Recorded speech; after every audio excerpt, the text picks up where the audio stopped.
pomeriggio a tutti e grazie per aver deciso di partecipare a questo nostro, mi sembra sia il 12° appuntamento promosso e organizzato da Cantiere 4.0 all'interno di un percorso che cerca di favorire un'alfabetizzazione, un'informazione a quello che è il cantiere intelligente, alla digitalizzazione del processo produttivo in edilizia, una digitalizzazione che porta a una riduzione dei costi, a una limitazione dei sprechi ed un aumento della produttività.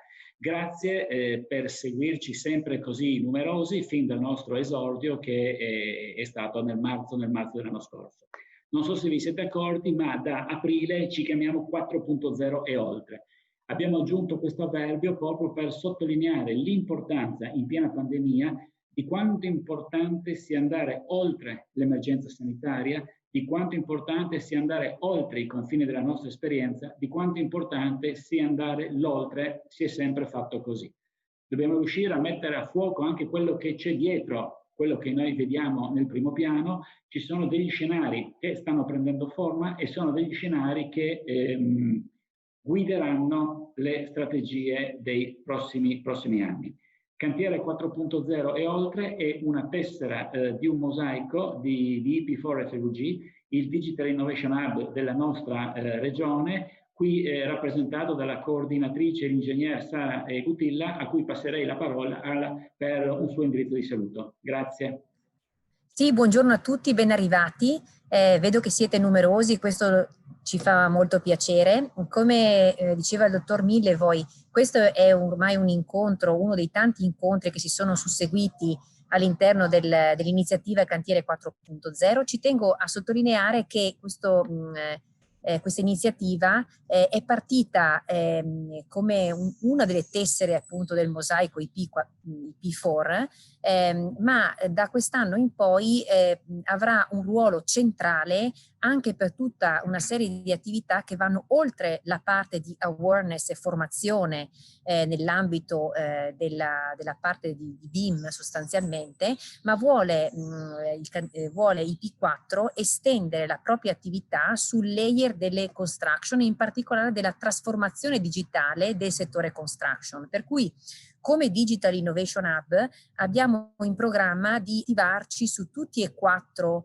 le tipologie di servizi che un Digital Innovation Hub secondo la Commissione Europea dovrebbe attivare, ovvero la parte di Access to Finance, la parte di ovviamente formazione all'interno della quale questo tipo di corsi si inquadrano, la parte di networking e di collegamento con le realtà non solo nazionali ma anche internazionali che di questi temi si occupano, e la parte challenging che è quella del test before invest, ovvero aiutare le imprese che si occupano del settore delle costruzioni non soltanto ad innovare il processo costruttivo, l'approvvigionamento, la logistica, ma anche a sensorizzare e a rendere sempre più digitali gli edifici in fase di costruzione e poi una volta costruiti per rendere possibile il monitoraggio attivo e quindi noi per esempio in Friuli Venezia Giulia che siamo zona sismica anche a prevenire o a collaborare per tenere monitorate le nostre strutture. Per cui è con gran piacere che insomma oggi sono presente qui con voi perché questi temi sono fondamentali, il fatto di passare il concetto di trasformazione digitale attraverso i professionisti inizialmente, le pubbliche amministrazioni che molti edifici devono gestire e le imprese che si dedicano al costruito oppure alla manutenzione di quello che esiste è molto stimolante ed è sicuramente una sfida che affronteremo insieme nei prossimi mesi. Grazie e a presto. Grazie a te ingegnere.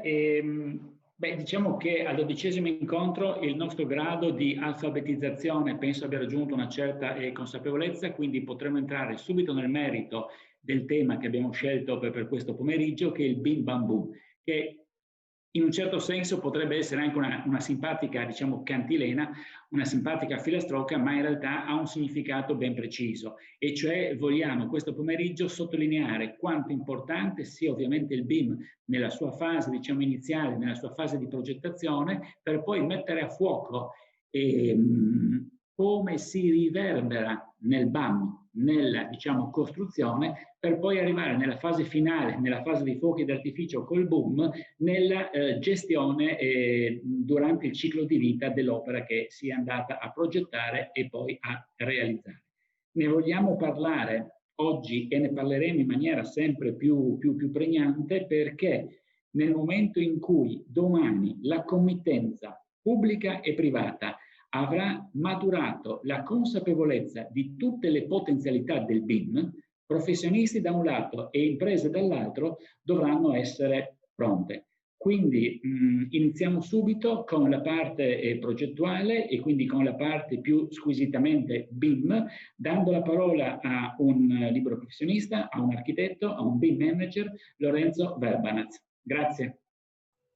Buon pomeriggio a tutti, intanto ringrazio IP4FVG per questo invito e per aprire l'incontro poi di oggi con le varie presentazioni. Chi ha già seguito gli altri incontri di Cantiere 4.0 sicuramente ormai sarà un super esperto di tutto ciò che è BIM. Ma per chi magari non è riuscito a seguire un po' i vari incontri, vorrei fare una piccola premessa e dire un po' il BIM sta diventando la moda del momento, però è qualcosa di altro, qualcosa di molto di più, e sicuramente poi i relatori che seguiranno approfondiranno questi argomenti in tutto il ciclo di vita dell'edificio. Quindi parlare di BIM, parlare di digitalizzazione del costruito vuol dire mettere a sistema tutta una serie di conoscenze e di competenze. Ma mi piacerebbe iniziare con questa citazione. Qualcuno ha detto che la tradizione è un progresso che ha avuto successo. E non bisogna mai dimenticare che quello che facciamo e diciamo diventerà tradizione per chi verrà dopo di noi. Non ci si deve quindi accontentare di trasmettere ciò che si è ricevuto, ma bisogna aggiungere del nuovo. Così ogni generazione abbandona una parte della tradizione del passato e aggiunge qualcosa di suo. Secondo me questa frase può essere ben utilizzata per identificare l'evoluzione che stiamo un po' vivendo all'interno di questo processo di digitalizzazione. E con la presentazione di oggi vi spiegherò un po' l'evoluzione che ho avuto io da progettista avvicinandomi a questo tipo di progettazione integrata. Innanzitutto, giusto per essere chiari, il BIM non è un software, ma una metodologia che permette di ottenere, diciamo, qualcosa di più rispetto a prima. Non è un disegno, non stiamo disegnando, ma stiamo ricostruendo virtualmente il nostro edificio in tutte le sue fasi, dalla progettazione fino poi alla gestione successiva. Ma quello che fa la differenza non è la costruzione di un modello a sé stante, ma un modello che in un futuro possa dialogare con il suo gemello reale e continuare a scambiare queste informazioni. Quindi è un qualcosa che vivrà dalla progettazione iniziale fino alla sua dismissione e riconversione nel caso l'elemento possa essere riconvertito. Andiamo avanti.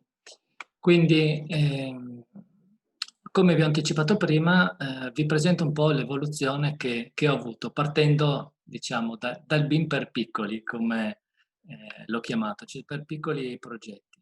Il BIM sicuramente ha una grandissima forza nell'utilizzo in progetti molto, molto complessi, ma non per questo non può essere come tipologia di approccio utilizzato poi anche per qualsiasi tipo di progettazione.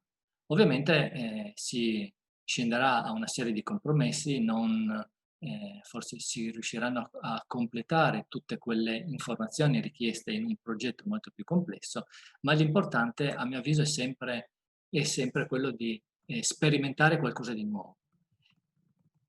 Un primo approccio al BIM vuol dire lavorare sulle rappresentazioni, utilizzare il modello nella sua forma intanto basilare di congruità e corrispondenza delle informazioni intese come piante, sezioni, prospetti. Ma una volta che io ho un modello posso tranquillamente implementare queste analisi che possono essere fatte con, ad esempio, gli ombreggiamenti, l'esposizione, il posizionamento del mio edificio all'interno di un contesto più o meno complesso.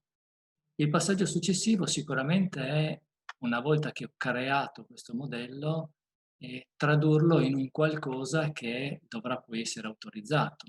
Chi lavora nel campo dell'edilizia sa che per realizzare le idee che si sono pensate, poi bisogna ottenere tutta una serie di autorizzazioni. E pensare di ripartire da zero con un disegno bidimensionale è un'inutile perdita di tempo. Una volta che si è realizzato un modello, da questo si possono tranquillamente estrapolare piante, sezioni, prospetti e fare una serie di calcoli, di analisi, di verifiche per quanto riguarda poi i volumi ed essere sicuri che quelle informazioni sono coerenti con la rappresentazione che si è scelta poi di sviluppare. Questa è una tavola di un progetto, adesso non scendiamo nella qualità architettonica o meno di questo lavoro, ma era solo per farvi vedere che utilizzando un unico modello posso estrapolare tutto quello che mi serve, in questo caso era per un'autorizzazione paesaggistica, con relative viste e possibili rendering. Tutto all'interno, in questo caso, dello stesso software.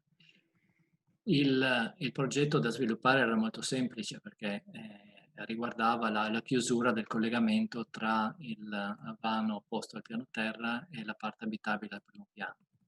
Però, avendo realizzato già un elemento tridimensionale, l'analisi molto semplicemente, inclinazione della nuova falda che siamo andati a realizzare, permetteva di sezionare l'elemento in qualsiasi parte e verificare le rispettive altezze, potendo verificare molto facilmente che l'inclinazione della falda in questo caso non poteva essere mantenuta, ma doveva essere cambiata leggermente per rendere agevole poi il passaggio sul vano scale.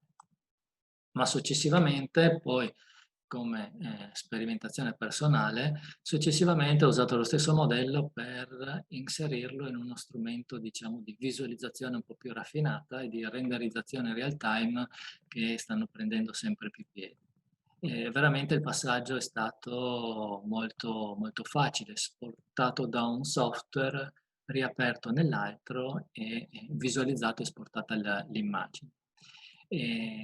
Al tempo stesso la committenza poi rispetto al progetto iniziale aveva chiesto l'inserimento di ulteriori 2 lucernai sulla nuova copertura. Quindi l'aggiornamento in realtà della tavola e di tutte le viste e renderizzazioni finali è stata fatta veramente molto, molto velocemente. Quindi lo strumento mi ha permesso di velocizzare tutta una serie di disegni e servivano poi per l'iter autorizzativo, ma anche per le verifiche, se vogliamo, di posizionamento di alcuni elementi con quella che doveva essere poi la struttura portante di questa diciamo, chiusura. Ma come ho detto, il BIM ha un'importanza per la sua possibilità di verificare gli elementi all'interno di un progetto. Oltre al discorso di rappresentazione, quindi diciamo un po' luci e ombre o rappresentazioni più accattivanti, sicuramente se avessi mostrato il disegno sulla destra in un contesto fuori da questa presentazione, qualsiasi persona avrebbe detto sì, beh, alla fine è un disegno CAD fatto con uno strumento diciamo tradizionale. E sicuramente un disegno così può essere fatto ancora con un tecnigrafo elettronico come un software CAD. Però qualsiasi tipo di modifica necessaria, ad esempio, al calcolo delle quantità, quindi a computare quante sono le piastrelle che mi servivano, voleva dire andare a ricontarle manualmente di volta in volta con uno strumento tradizionale. Uno strumento invece più evoluto di gestione delle informazioni, di database informativo, mi permette tramite degli abachi di poter avere il controllo degli elementi contenuti all'interno del modello stesso. Come vi presento in quest'altra slide, nel caso di voler rivestire con lo stesso materiale tutto l'appartamento, con un abaco riusciamo veramente in maniera estremamente veloce a recuperare quelle che sono le dimensioni di questi elementi e ci rendiamo conto che abbiamo circa 132 elementi di lunghezza standard, dimensioni standard. Tutti gli altri in quantità minore devono essere tagliati e ridotti. Ma al tempo stesso il software, per come è stata impostata questa tabella, mi dice che ci sono 12 elementi che sono non calcolabili in quanto presentano una serie di sfridi che lui non riesce a gestire direttamente, ma sono veramente una quantità minimale rispetto alla complessità degli elementi, al numero degli elementi presenti. Estremizzando questo concetto, ovviamente questo è un piccolo esempio, però io posso cominciare a fare tutta una serie di ragionamenti su quale possa essere lo sfrido presente all'interno delle mie lavorazioni e di conseguenza verificare se questo è gestito o meno dagli elementi che ho portato in cantiere, quanti sono i pacchi o i pallet di materiale che devo ordinare e avere in cantiere. Riesco con gli elementi che ho, no? Cioè devo ordinare ancora del materiale o mi bastano per portare a termine il risultato che mi ero prefissato. Quindi strumento di verifica e di controllo, ma anche delle quantità e delle relazioni che queste hanno all'interno del mio progetto. Ma lo scopo del BIM alla fine è quello di gestire delle informazioni. Se devo pensare al mio modello come un modello informativo, alla fine il mio edificio, grande o piccolo che sia, deve essere pensato e scomposto un po' per tutta la componentistica necessaria alla sua gestione. In questo caso c'era stato commissionato questo modello per la gestione successiva, gestione finalizzata principalmente a eventuali lavori di modifiche interne, ritinteggiatura, ma insomma gestione in generale di quelle che sono le quantità, senza doversi spostare, andare a rilevare o recuperare i vecchi disegni in CAD e rimisurare ogni volta questi spazi. Il BIM non è nient'altro che un database grafico, e poi sicuramente chi mi seguirà approfondirà questa mia affermazione, e il modello in questo caso sviluppato serviva proprio per la gestione successiva di interventi di manutenzione. Questo modello è stato customizzato per l'esigenza della stazione appaltante ed è stato codificato e modellato tutto ciò che era rilevabile senza prove distruttive, quindi visibile, comprensivi i passaggi dei corrugati esterni, il posizionamento di tutti i punti luce, prese, interruttori, con relative caratteristiche per poter fornire appunto al gestore del bene tutte le informazioni possibili per eventuali modifiche o implementazioni. Ma l'importante ovviamente è poter codificare correttamente gli elementi affinché il database o i database che dovranno lavorare in maniera relazionata tra di loro possano appunto riconoscere gli elementi e poter implementare poi l'informazione. Partire dall'esistente, dall'analisi dell'esistente sicuramente non è facile rispetto ad una nuova edificazione. E il consiglio che do sempre è quello di studiare e configurare un modello tarato sull'esigenza intanto Allora immediata, Giulia, ma siamo rimasti così, ti faccio pensare l'audio perché faccio perché prima perché questo sto poi facendo il possa webinar. essere Dunque, aggiunto, siamo rimasti con Carla implementato che nel è quella della tempo, loro rispondono proprio dicendo per abbiamo 6 P che ti poter danno una gestire mano e e noi dobbiamo trovare una implementare tutte le risposta informazioni nel per dare ciclo un di vita contatto di di questo qualcuno di edificio. noi o Ma di oltre alla persona parte, può se aiutare a vogliamo, comunicare. Sì. architettonica, il BIM ha trovato anche un ottimo sviluppo in tutta quella che è Hai la parte strutturale. L'aggiornamento e la coerenza delle informazioni sono fondamentali. Spesso nella frenesia del rispettare le varie consegne e scadenze ci si dimentica qualche informazione o di aggiornare sempre le informazioni e condividerle con tutta la filiera al tempo stesso.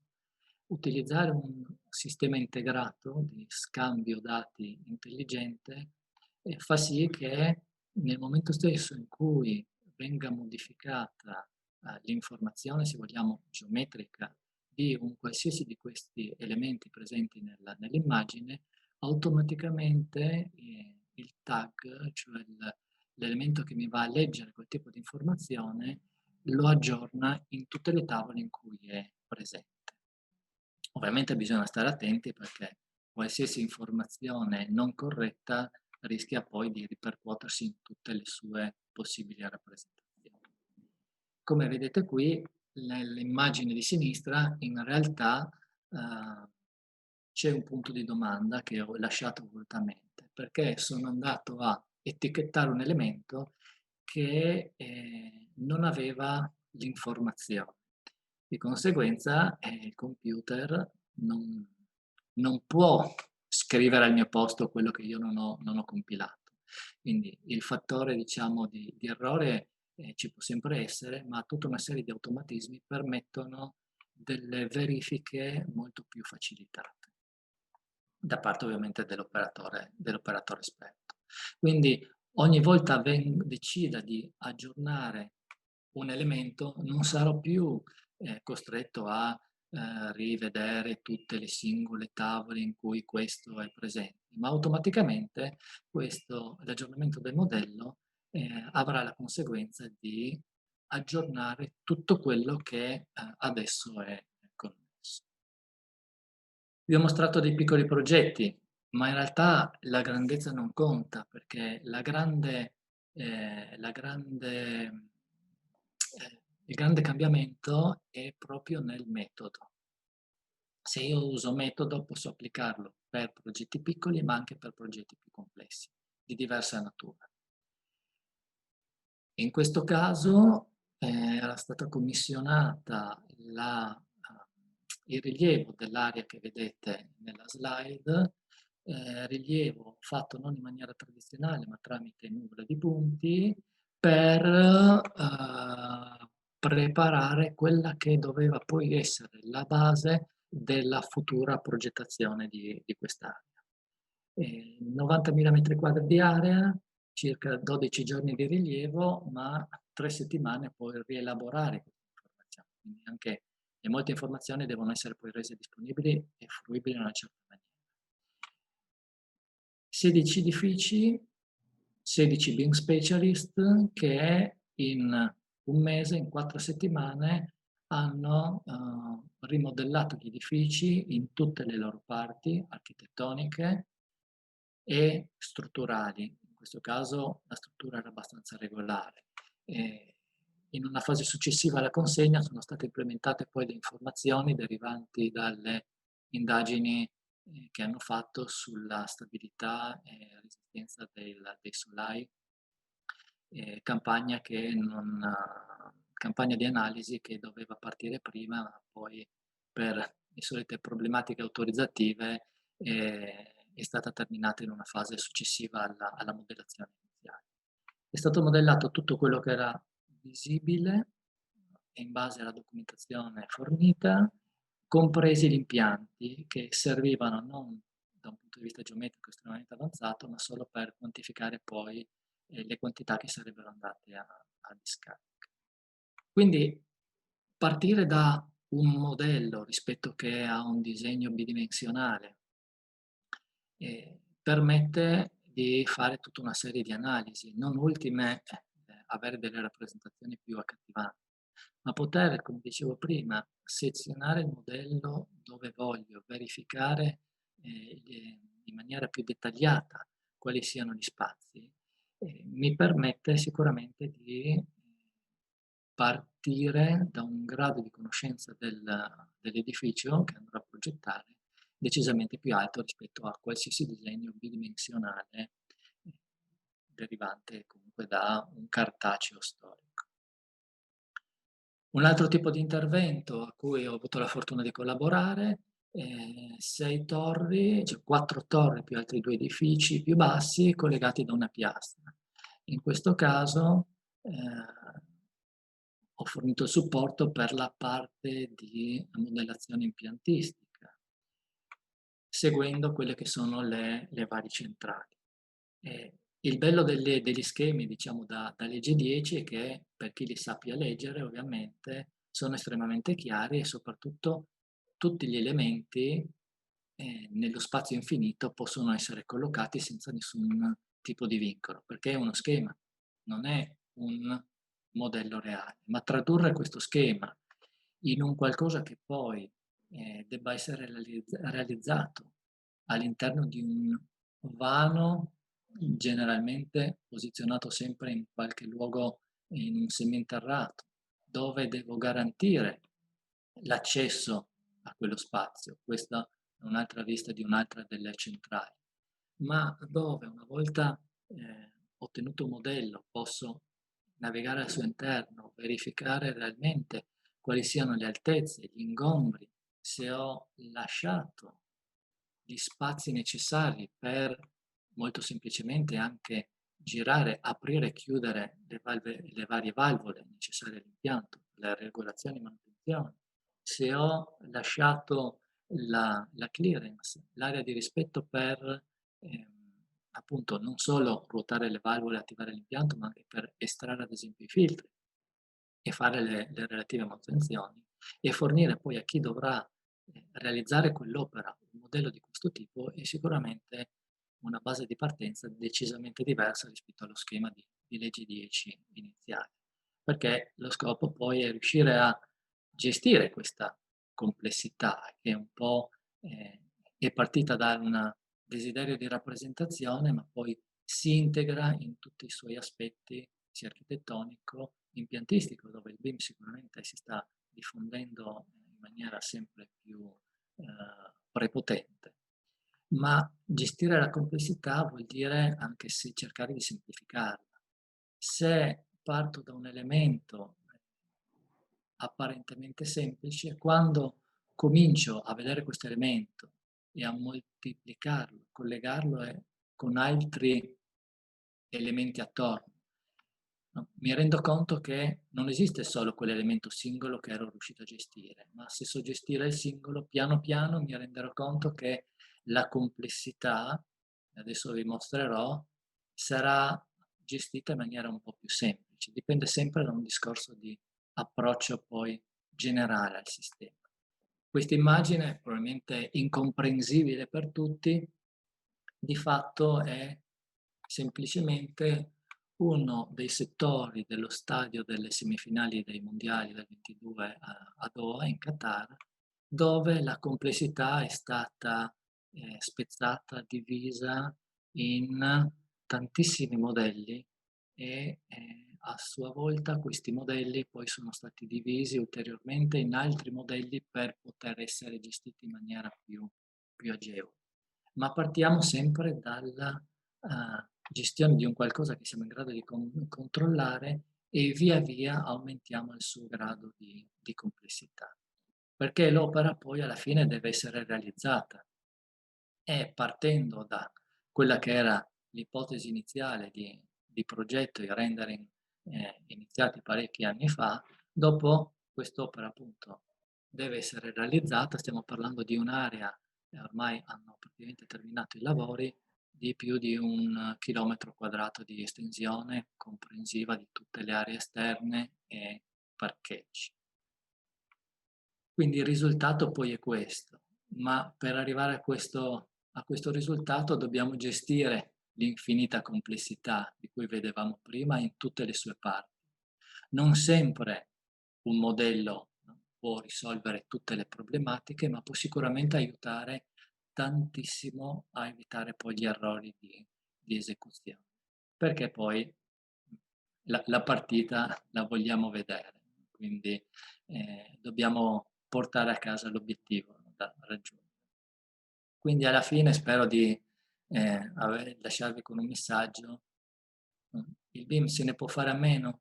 Qualcuno vorrebbe dire di sì sicuramente, però il grado di, se vogliamo, complessità che stiamo vivendo nel settore delle costruzioni e questa digitalizzazione che adesso pervade un po' tutti i vari settori, e mi viene da dire che no, non possiamo fare a meno del BIM se capito realmente, altrimenti rischia di diventare un'imposizione anche normativa e quindi di fallire poi lo scopo con cui questo veniva richiesto anche dal punto di vista normativo. Vi ringrazio. Grazie Lorenzo, il tuo intervento contiene tutta una serie di spunti che poi per chi volesse in sostanza porre delle questioni o avere dei chiarimenti, ricordo che sotto c'è la possibilità fra domande e risposte. Come? No, dicevo che c'è la possibilità fra le domande e risposte di porre, diciamo, dei quesiti ai relatori che troveranno poi risposta, diciamo, alla fine. Ricollegandomi al tuo intervento, partirei un attimino dalla prima slide, perché mi è molto piaciuto quel riferimento al successo e nel modo in cui è stato declinato, perché va a parlare di successo non tanto come di un sostantivo, ma come di un verbo, e cioè del participio passato del verbo succedere. E quindi in sostanza è successo, è capitato, abbiamo fatto un progetto in BIM e adesso in sostanza guardo avanti, vado in cantiere e vedo di realizzare il famoso BAM. E quindi passo la parola all'ingegnere Piero Petrucco e colgo l'occasione per ricordare non è solo il nostro vicepresidente nazionale di ANCE, ma è anche il vicepresidente della Federazione Europea dell'Industria delle Costruzioni, con delega alla sostenibilità e alla competitività, e quindi da quel suo osservatorio privilegiato potrà anche renderci partecipi di alcune sensibilità che stanno maturando in Europa rispetto a quegli scenari che vi dicevo all'inizio dovremmo avere la capacità di incominciare a mettere a fuoco insieme all'interno di Cantiere 4.0 e oltre.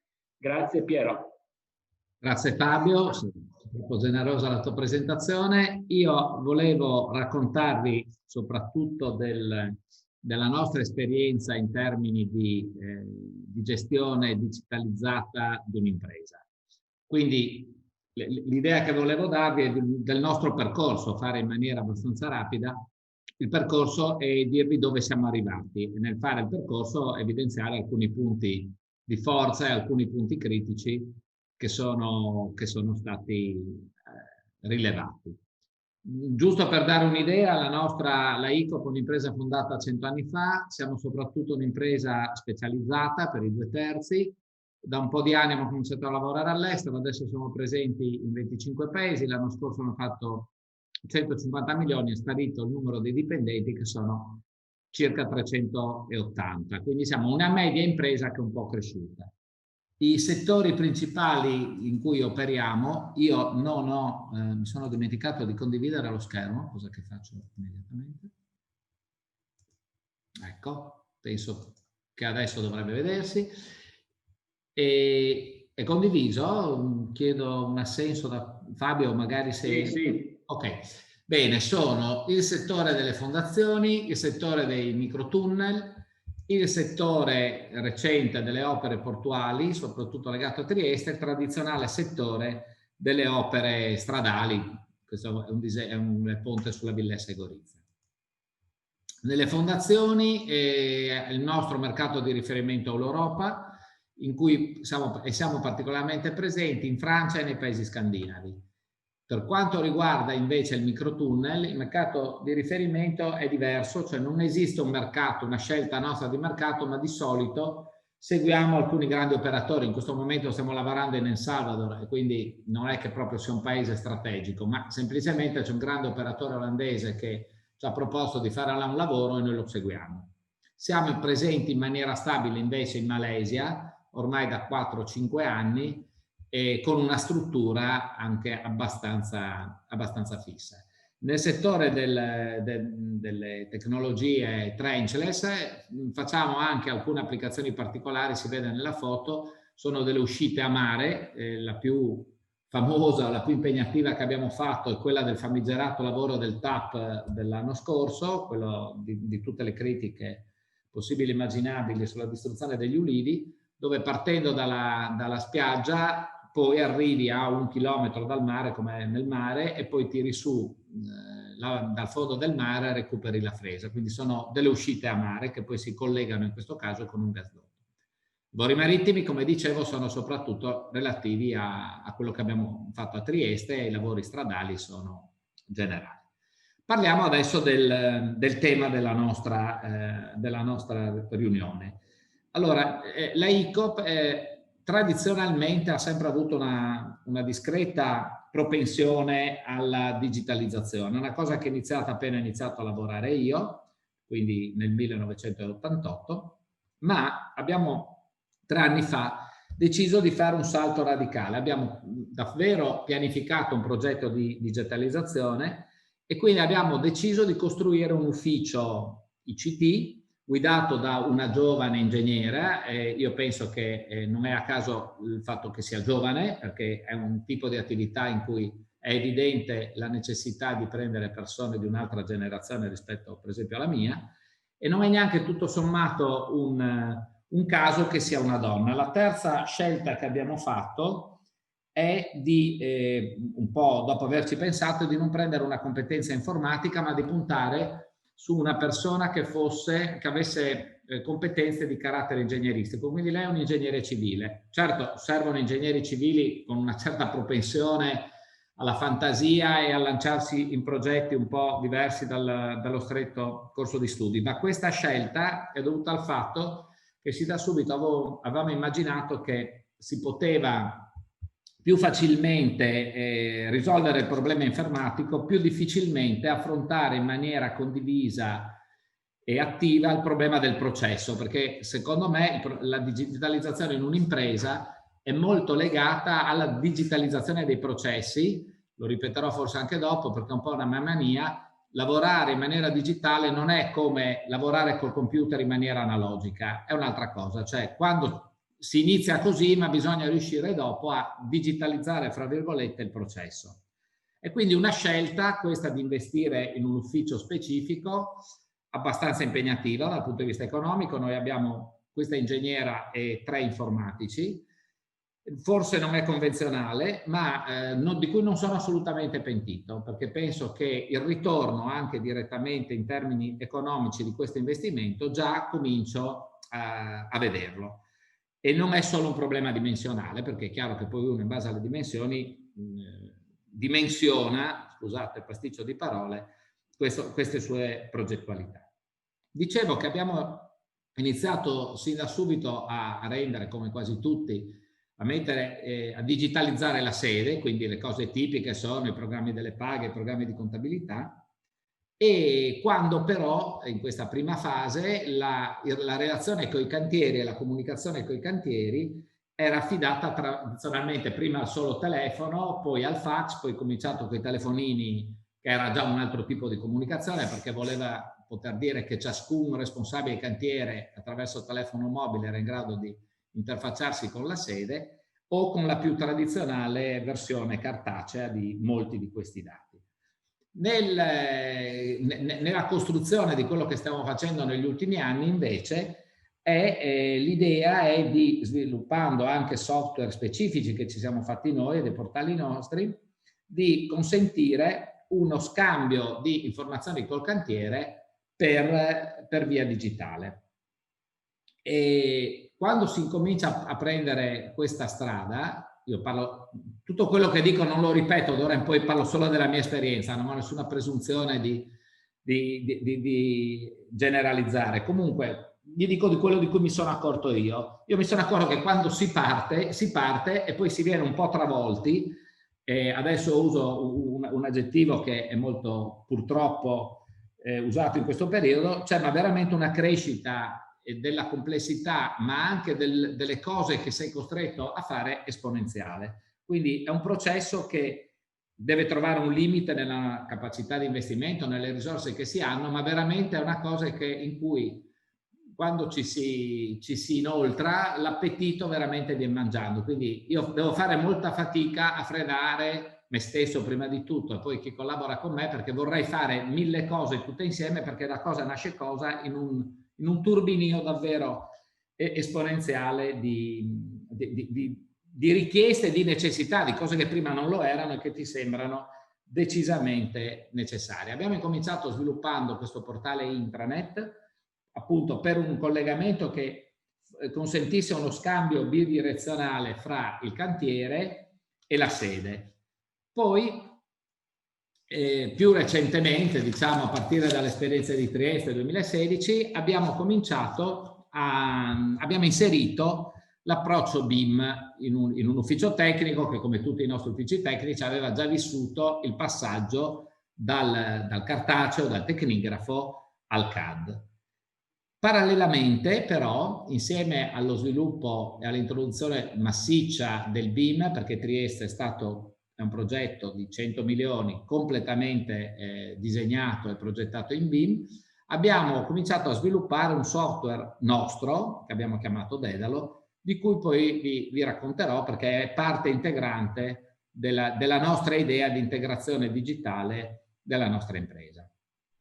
Come avevo detto prima, l'introduzione di questi sistemi implica necessariamente la ridefinizione e il cambiamento di molte procedure e di molti processi, partendo dal fatto che prima il processo digitalizzato ricalca quello analogico, ma con uno sforzo importante di invece adeguarlo a un'idea e sforzandoci di pensarlo direttamente digitale. È uno sforzo soprattutto per le persone della mia generazione, io sono del 62, rilevante, è molto meno faticoso perché mi accorgo del resto dei miei figli, fare e parlare di queste cose con un 25enne. Direi che già il 35enne si colloca a metà strada, perché è proprio una questione di approccio. Noi siamo molto legati alla traduzione del nostro modo di ragionare analogico in digitale. Credo che il salto di qualità finale si riuscirà a fare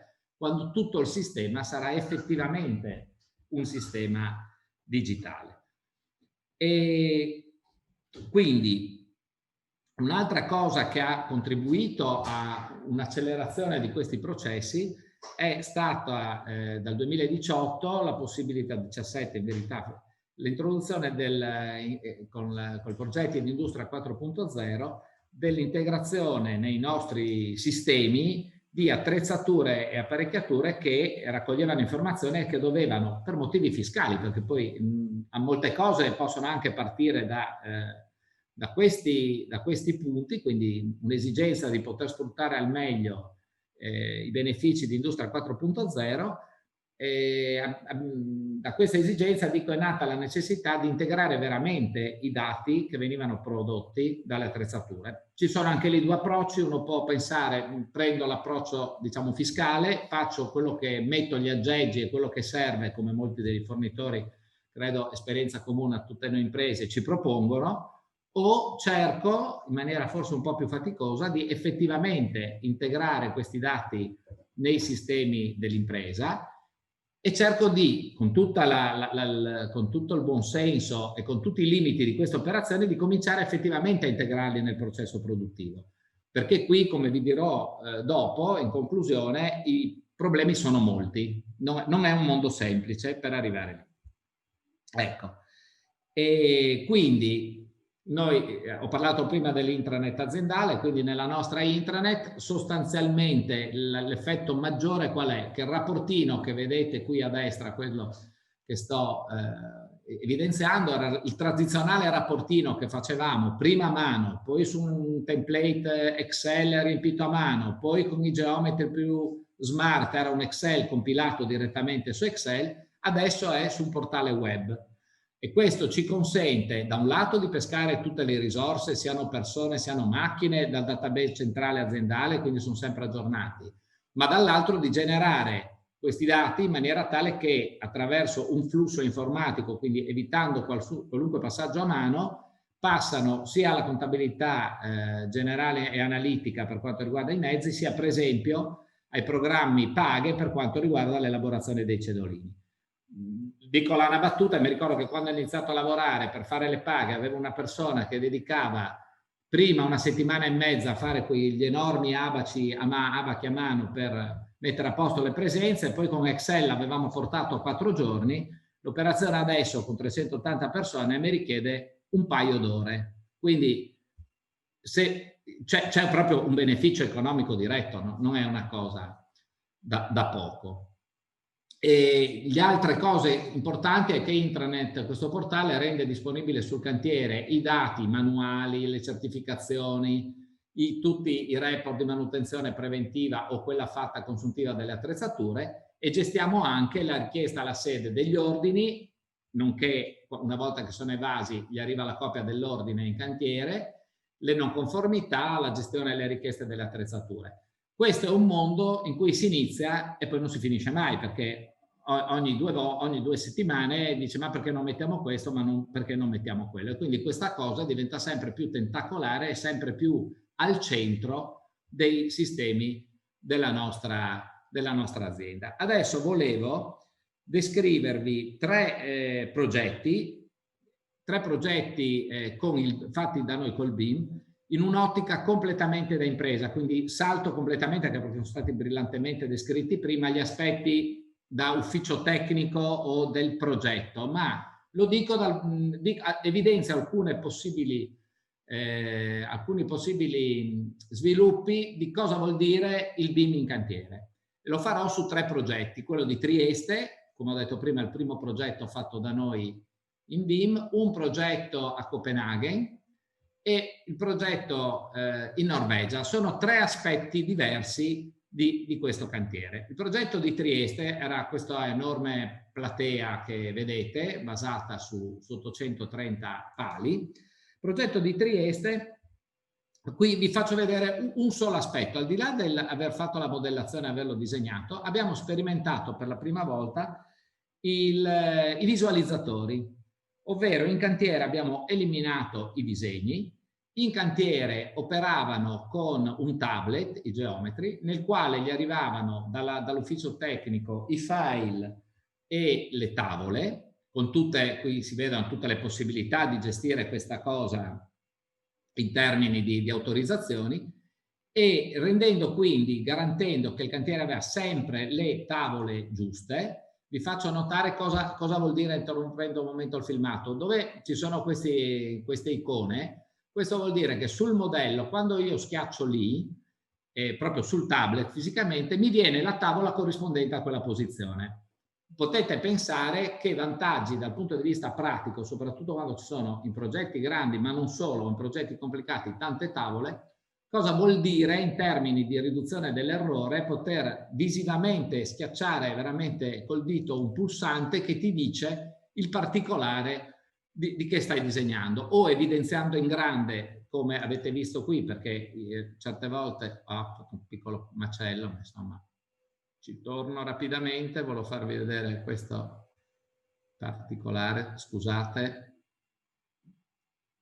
giusto perché a me piace far vedere, ecco, dicevo, qui mi fermo. Allora, anche pezzi molto complicati come possono essere questi, cioè guardate il numero di ferri, di cavi, perché poi era una piastra postesa, quindi c'era una quantità di interferenze e un grumo di ferri, di reticolati, del ferro delle travi rep, che veramente non so come avremmo potuto lavorare andando di sezioni e piante e non usando dei modelli tridimensionali, soprattutto dal punto di vista operativo, di chi era in cantiere, perché come si vede era veramente un intrico importante.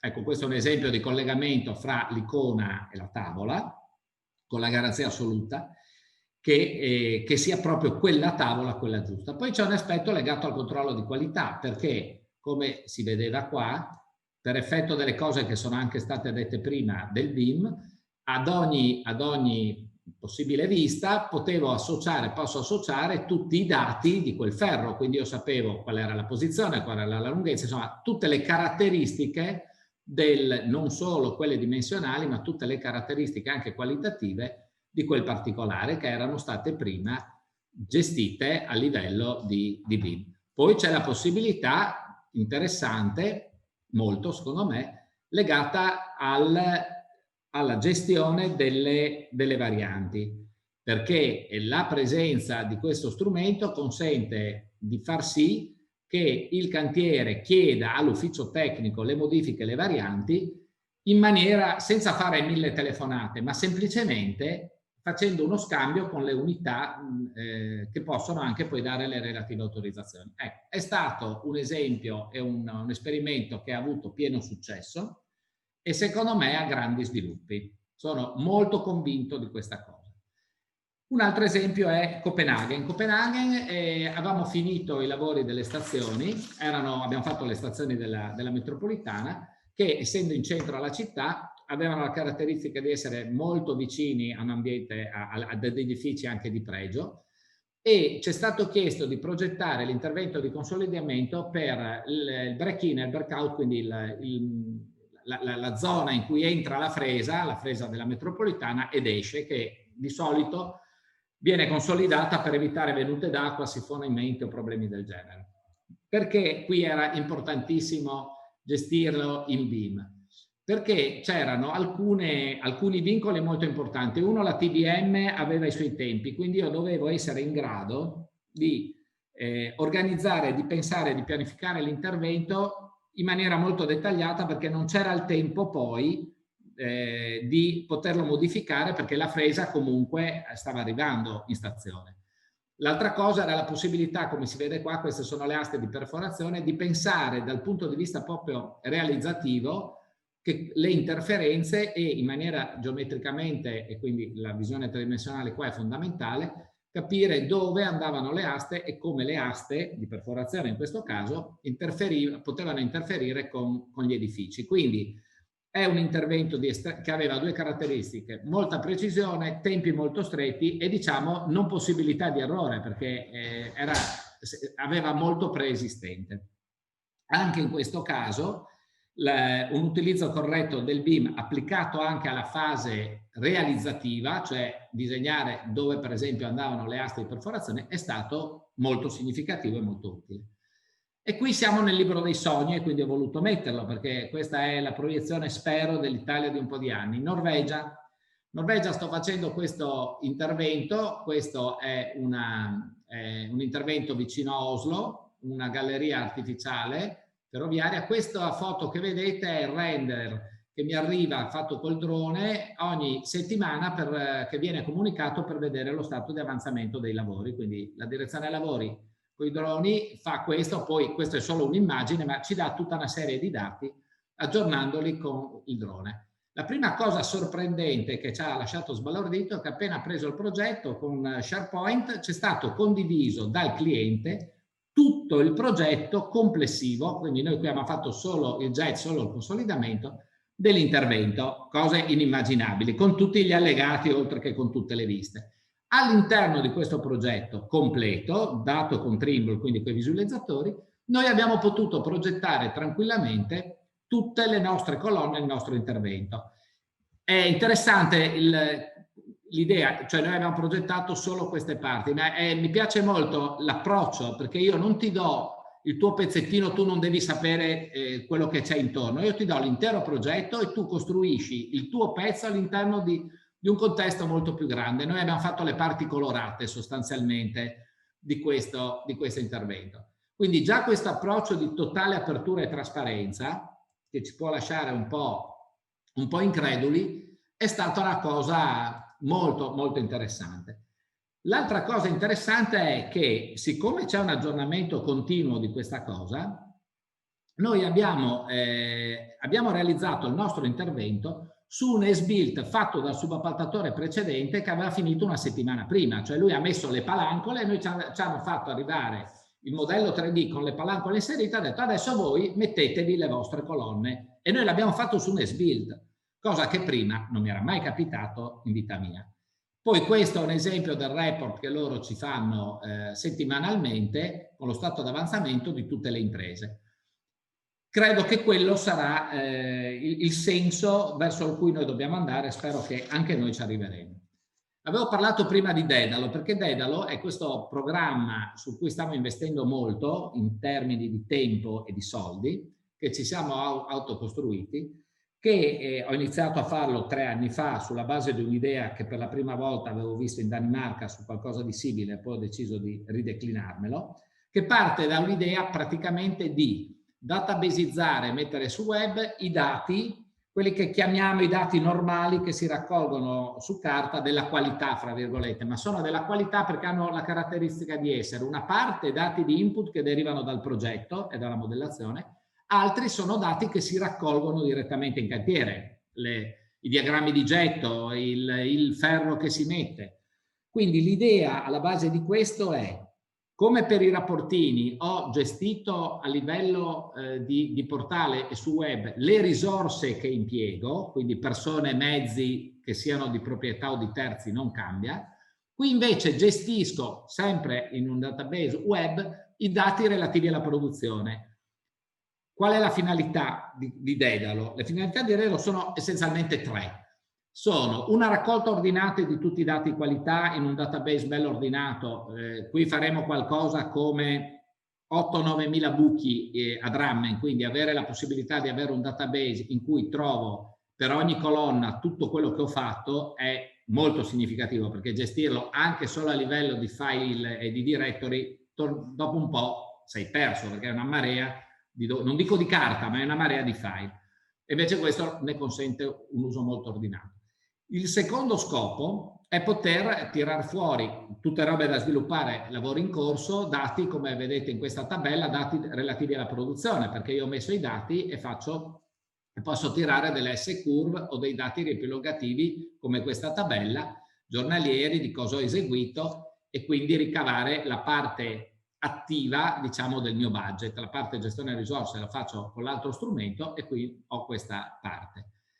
E quando tutto riuscirò a chiudere il mio progetto, gran finale, integrare il dato, poter avere immediatamente l'S-Built sulla base del dato vero realizzato.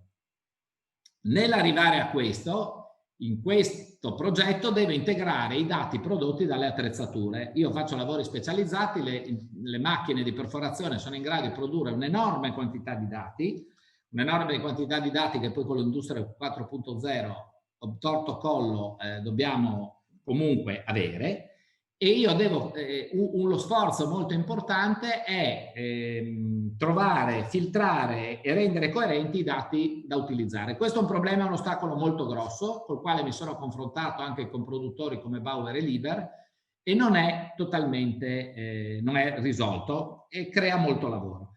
Non so se si nota, ma io qua ho messo Bauer, Jean-Lutz, Leica. Non a caso, questo è il dato prodotto dalla macchina mentre scava. Jean-Lutz è un programma che consente di visualizzare i diagrammi di perforazione, quindi è un'applicazione che si fa su qualunque macchina dove vuoi tu. Questi sono legati per esempio all'esecuzione del jet. Leica invece è il sistema di puntamento e usando la geolocalizzazione per andare a dire alla macchina in automatico vai a fare il palo in quel posto, e questo è proprio quello che si vede nel pannello. Quelli che vedete qua sono dove vado a fare il palo esattamente in quel punto per evitare l'errore dell'operatore. Questi ambiti devono tutti parlarsi, devono tutti essere integrati, perché se no non si riesce a ottenere lo scopo. Concludo, cerco di dirvi dove sono arrivato. E ti ringrazio Piero se riesci ad arrivare alla conclusione, perché... 2 secondi ho finito. Perfetto, grazie. Allora, questo è la possibilità, come ho detto prima, di avere i risultati di produzione. Questo è lo schema a cui vorrei arrivare. Dalla modellazione BIM 3D importo il modello in cantiere, lo utilizzo questi dati per la gestione dello strumento topografico per collocarli, che parlando col PLC della macchina trasmette i dati relativi a quel tipo di lavorazione, quindi l'operatore vede qui devi fare la colonna 2 profonda 20 metri con l'iniezione di tot, attraverso la raccolta dei dati su Dedalo, quelli che si raccolgono a mano perché alcuni dati rimangono manuali come i diagrammi di getto e quelli che lui riesce a tirarsi su in maniera massiva dalla macchina, avere tutti i dati per poterli poi restituire al BIM, noi usiamo Tecla, per avere le SBILT.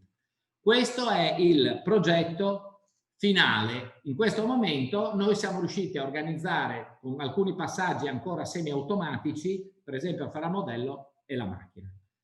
Quindi concludo dicendo, per fare un progetto del genere bisogna averlo deciso di farlo da parte, per esempio, del management, sì, forte progetto e sforzo di standardizzazione dei processi, imparare e capire come gestire dei dati e la loro coerenza e tanta opera di formazione. Sono però convinto, per arrivare a un sistema che dovrebbe essere questo, tutto integrato fra la sede, il cantiere e le attrezzature, sono convinto che richiede impegno, richiede tempo, perché è un progetto che io mi sono a posto di 4-5 anni, ma sono convinto che sia sicuramente un progetto giusto e corretto per un'impresa che vuole crescere in maniera sana e profittevole. Grazie. Grazie ancora Piero, e mi hai agevolato nel passaggio, diciamo, la parola ai due prossimi relatori che introdurranno appunto la parte relativa al boom. In particolare tu hai sottolineato come la problematicità più importante sia la crescita della complessità. Una crescita che in questi anni ha messo all'angolo quella che era un po', diciamo, l'intuizione che era alla base di qualsiasi modello di business. Un'intuizione che ancora oggi è fondamentale, è una condizione necessaria ma non più sufficiente, perché sia tu e sia Lorenzo avete evidenziato quanto importante è gestire questa mole di dati che vivono e che ci sono nel cantiere. Però in sostanza all'interno di un cantiere ci sono anche molti dati che possono essere definiti un po' una morchia, che non servono assolutamente a nulla. E quindi volevo chiedere a Federico in prima battuta, c'è la possibilità in qualche maniera di estrapolare da questo quantitativo innumerevole di dati i dati di valore, e cioè le vere informazioni? Prego Federico. Assolutamente sì, è fondamentale, no? Il lavoro che facciamo, di cui ci occupiamo da anni, ed è quello di avere il dato corretto nel posto corretto nel momento corretto, perché sennò diventa ridondante, non ha senso. Quindi il BIM come gestione proprio di processo di dato, che non è semplicemente avere un database con tanti dati tutti insieme, ma avere una gestione del dato che presuppone che il dato nel movimento dal design fino alla manutenzione finale sia sempre riconoscibile e sempre fruibile in maniera coerente. Io adesso condivido lo schermo.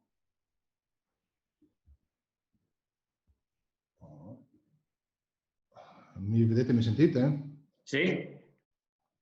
Ok, buongiorno a tutti. Io mi chiamo Lenarduzzi Federico, sono CEO e founder di Fermi Design SRL e come ruolo in azienda sono amministratore consulente sull'implementazione di filiere BIM. Già il fatto che si chiami filiera, giustamente i due interventi prima del mio sono stati abbastanza chiari sul fatto che non è un software ma è un insieme di processi e di strumenti. Parlerò brevemente di gestione del dato come elemento fondante. Allora, abbiamo visto in maniera molto diciamo, raffinata il lavoro di Lorenzo da parte del progettista e il lavoro di Petrucco da parte di un costruttore. Noi cerchiamo di capire come tutte le figure, quindi dal primo designer fino al manutentore, devono trarre il vantaggio da una gestione del dato piuttosto razionale e assolutamente non casuale. Per fare questo prendiamola un po' alla larga e cominciamo a ragionare sui ruoli. Il ruolo di architetto, ingegnere costruttore nell'antichità era fuso in un'unica persona. Non è che il Partenone, l'architetto ha progettato le colonne e poi l'ingegnere le ha dimensionate, ma una persona sola si occupava di tutto il processo: progettare, far stare in piedi e costruire. La divisione dei ruoli come noi la conosciamo negli ultimi anni nasce dal Rinascimento, con l'evoluzione delle tecniche costruttive e con un diciamo, aumento di complessità. E quindi le tre figure si sono divise in maniera abbastanza chiara e distinta. Ci sono dei casi ovviamente particolari, come Gaudì, il neogotico, dove le tre figure si ritrovano condensate in un'unica persona, ma è un caso, la tendenza è assolutamente diversa. Detto ciò, questi ruoli, quindi questi attori, com'è che lavorano al giorno d'oggi? Ad ora lavorano come una staffetta, cioè il dato è concepito come qualcosa che viene prodotto da qualcuno e passato a qualcun altro affinché quest'altro possa procedere nel suo lavoro. Ed è qualcosa di passato, nel senso di obsoleto. Non ha più senso ragionare così. Perché? Perché mentre la staffetta è quello che si faceva nel 3D, nella progettazione parametrica, in un processo BIM maturo bisogna ragionare come una squadra. Cioè tutti gli attori devono più o meno in sincrono, perché ovviamente un utentore non può lavorare insieme al progettista, questo è ovvio, per un fine comune. Quindi lavorare come una squadra presuppone un ragionamento completamente diverso. Vediamo adesso un esempio molto diciamo, semplificato di un appalto integrato. Un appalto integrato dove ovviamente l'impresa è selezionata all'inizio. Nell'appalto non integrato l'impresa viene selezionata a seguito di una gara. In questo caso abbiamo un committente che ovviamente assume un BIM manager. Il BIM manager del committente che ruolo ha? Ha il ruolo di traduttore, di trasformare quelli che sono gli obiettivi del committente, che può essere pubblico o privato, che possono essere: io voglio un ospedale che mi costa 100 milioni di euro, deve avere 5 reparti, 300 posti letto, deve essere pronto fra un anno. Obiettivi molto, diciamo, razionali, espliciti ed estremamente semplici. Questo BIM manager li trasforma in documentazione di processo. La documentazione di processo è figlia sempre soltanto di una normativa, cioè ogni normativa praticamente ha le linee guida su come bisogna svilupparla. A questo punto il BIM manager deve condividere con gli altri BIM manager, e anche qua ragioniamo in termini di dati. A volte fa sorridere vedere delle gare in cui si dice sì, no, facciamo BIM perché abbiamo già il BIM manager. Ok, il BIM manager del committente non può essere quello dei progettisti o quello dell'impresa, per ovvie ragioni. A questo punto i documenti vengono condivisi e tutti i BIM manager devono rispondere in merito a quello che gli viene chiesto. Traduco, l'architetto si troverà dei compiti da svolgere e risponde con un suo documento, un BIM statement o un BEP, dove scrive: io per fare quello che mi chiedi utilizzerò questi strumenti, queste professionalità e queste procedure. A quel punto il BIM manager committente valida i documenti di ritorno e può cominciare il processo BIM. Dietro a queste figure ci sono i BIM coordinator e BIM specialist, cioè chi coordina il dato e chi crea il dato, che devono assolutamente lavorare e operare in armonia con i documenti di processo, altrimenti non ha nessun senso, perché il BIM non è che lo fai in quanto tale, facciamo BIM, il BIM non esiste concettualmente. Il BIM è: sviluppiamo questo progetto in BIM per raggiungere questi obiettivi, quindi è sempre finalizzato a un obiettivo preciso. In quest'ottica risulta ovvio che il BIM manager del committente non può essere BIM manager di altre figure per un evidente conflitto di interessi. Tutta questa cosa si svolge all'interno di un processo molto più ampio, dove abbiamo tutti gli strumenti software dei vari attori, quindi il software tipici da architetto, quelli da ingegnere, quelli da impresa o computista e quelli da impiantista, da ingegnere impiantista.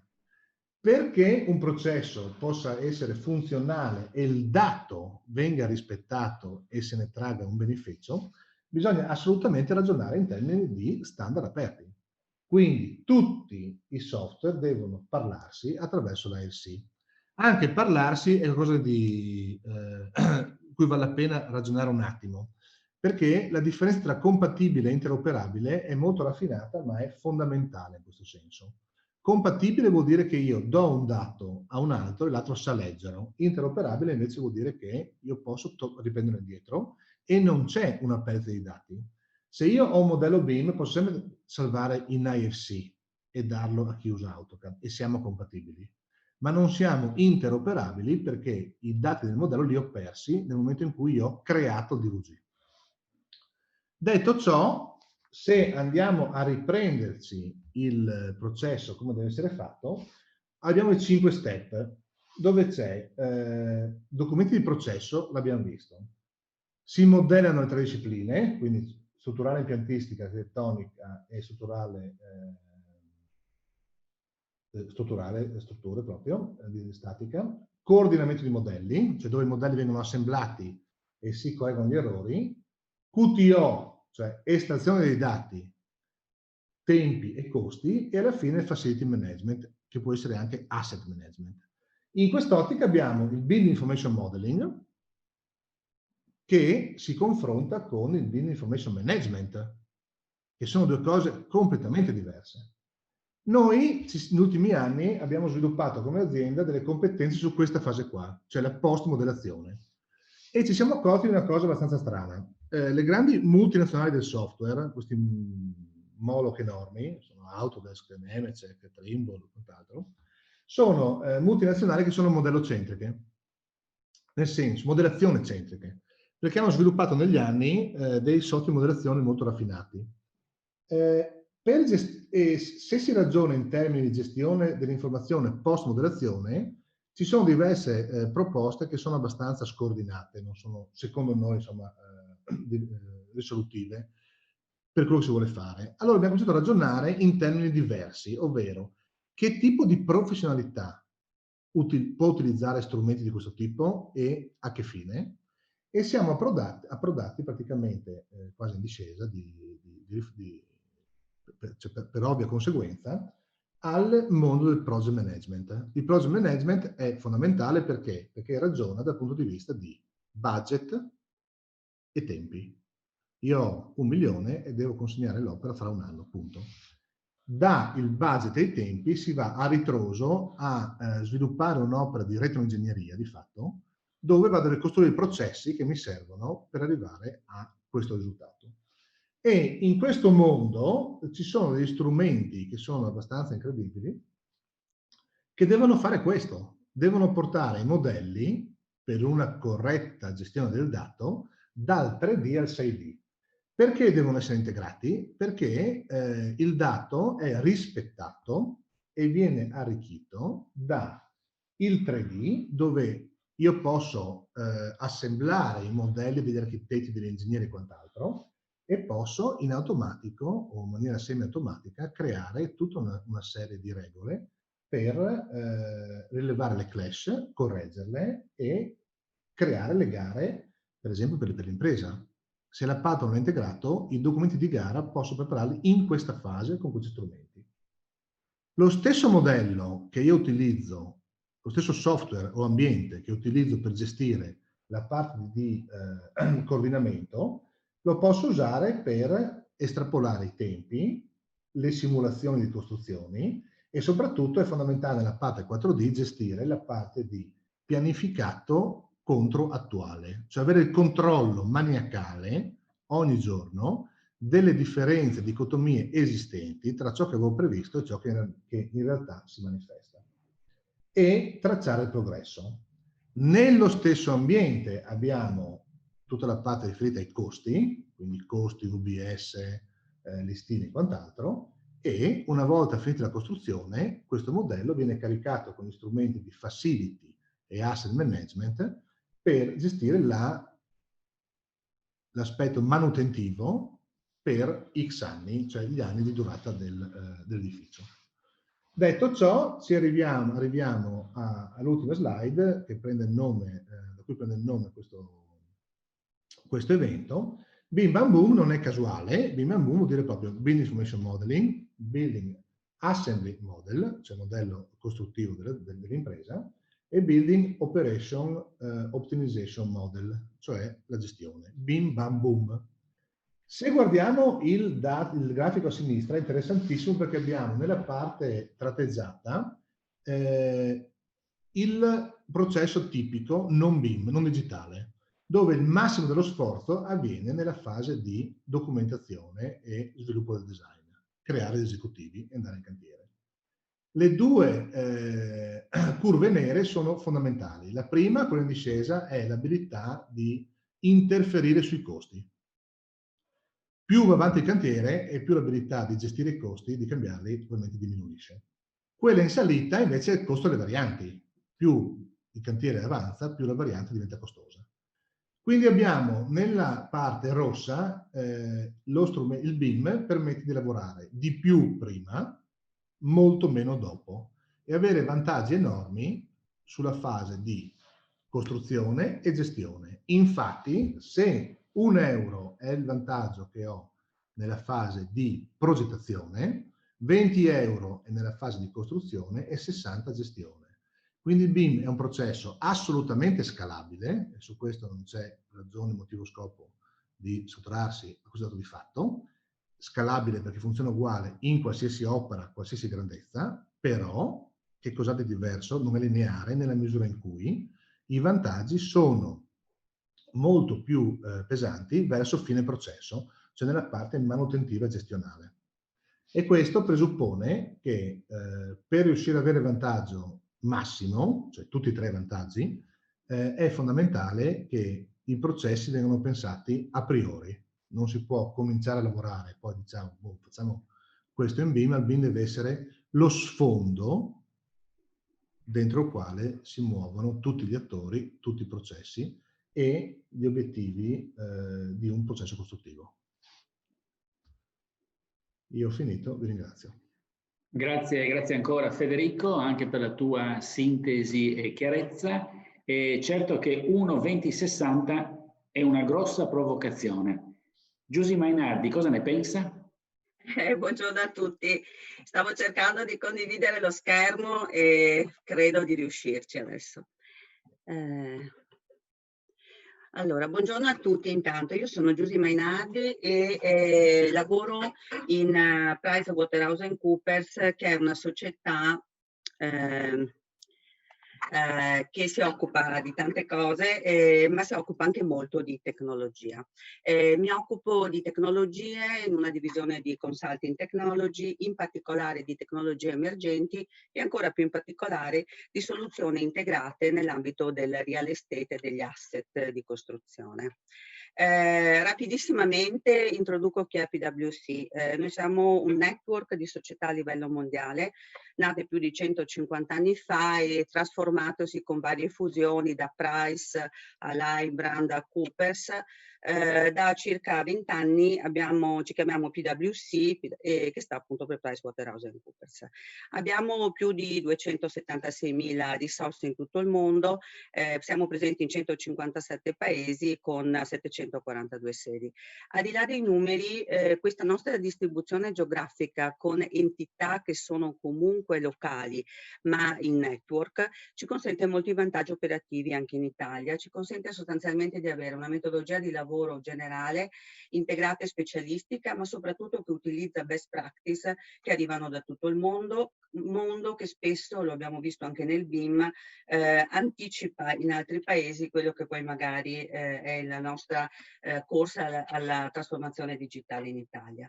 Abbiamo una serie di centri di competenze, di Activation Hub e di Impact Centers, che sono i nostri centri di competenze specialistiche, e soprattutto abbiamo una serie di Delivery Centers, quindi di persone che erogano fisicamente servizi di implementazione localizzati nei vari paesi che servono tutto il mondo. Faccio solo presente con molto orgoglio che in Italia abbiamo più di 6 centri di delivery d'eccellenza su varie tecnologie e deliveriamo servizi in tutto il mondo. In ogni paese, quindi anche in Italia, la nostra organizzazione è più o meno simile. In Italia siamo circa 6.000 persone, in realtà quest'anno un po' di più, presenti in 23 città con 23 uffici. Abbiamo 3 società, quindi quella che probabilmente molti di voi conoscono, che si occupa di revisione contabile, che è l'Assurance.